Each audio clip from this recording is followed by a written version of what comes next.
কানাডার সরকার একটি নাগরিকত্ব আইন সংশোধন করেছে। এর ফলে কয়েক মিলিয়ন মার্কিন নাগরিক কানাডার পাসপোর্ট গ্রহণ করতে পারবে।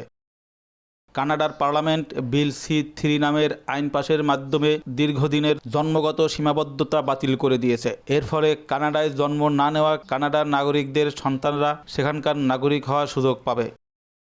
বিল সি-3 কার্যকর হওয়ার আগে কানাডার নাগরিকত্ব আইন বিদেশে জন্মগ্রহণকারী বা দত্তক নেওয়া ব্যক্তিদের ক্ষেত্রে নাগরিকত্ব প্রথম প্রজন্মের মধ্যে সীমাবদ্ধ রেখেছিল।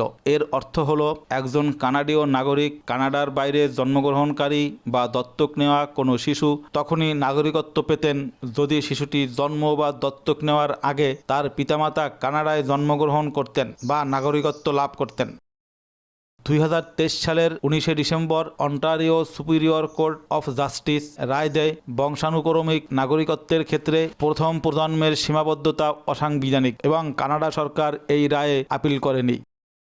2025 সালের 5ই জুন সরকার বিল সি-3 নাগরিকত্ব সংশোধনের আইন পেশ করে, যা বংশানুক্রমিক নাগরিকত্বকে প্রথম প্রজন্মের বাইরেও প্রসারিত করে। বিলটি 2025 সালের 20শে নভেম্বর রাজকীয় অনুমোদন লাভ করে এবং 2025 সালের 15ই ডিসেম্বর থেকে কার্যকর হয়। এই বিলটি কার্যকর হওয়ার সাথে সাথে যারা নতুন আইনের অধীনে স্বয়ংক্রিয়ভাবে কানাডার নাগরিক হয়েছেন তারা কানাডার নাগরিকত্বের প্রমাণপত্র পাওয়ার জন্য আবেদন করতে পারবেন।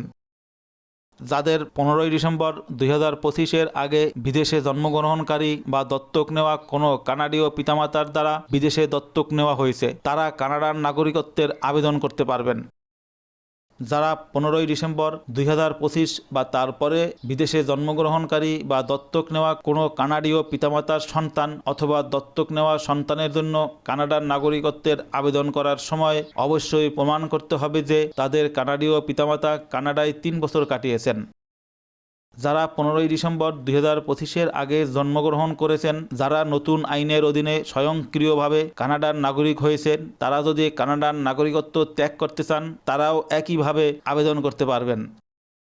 2009 এবং 2015 সালের আইন প্রণয়নের মাধ্যমে বেশিরভাগ সমস্যার সমাধান করা হয়েছিল, যার ফলে প্রায় 20,000 মানুষের নাগরিকত্ব পুনরুদ্ধার করা হয়।